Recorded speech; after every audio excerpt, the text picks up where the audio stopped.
So there's this debate or question that comes across social media every once in a while, and I came across this thread on Twitter and I wanted to give my take on it. So the question is, does your physique matter as a strength and conditioning coach or as a fitness coach?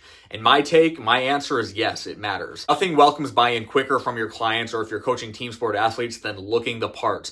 Being big, looking jacked, and being strong. I'll also add that if you're working with certain team sports, football, basketball, volleyball, whatever, being athletic also matters. It probably matters more. It just does matter. Being able to do what you instruct your clientele to do, being able to do what they do and what they excel at in their domain. This is just true, and it's a harsh truth for coaches, even many really good coaches who aren't in good shape, not very athletic, or not even very strong in the weight room. It may not be entirely fair, but it's just reality. Obviously, you can be a good coach, you can be knowledgeable even without looking the part.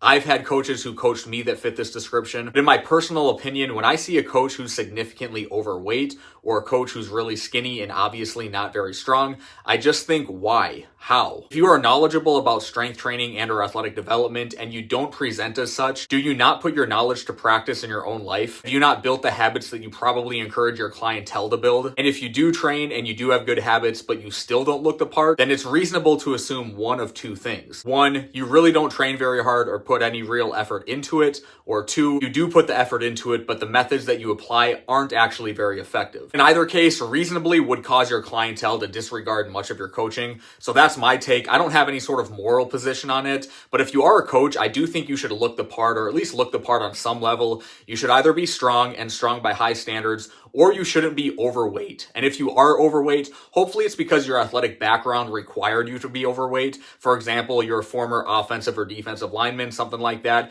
In which case, if you are overweight, you should also be strong in that circumstance. If you aren't genetically gifted athletically, that's less of an issue, but I think then you should really be in good shape. But that's all I have for this video. Thanks for watching. See you next time.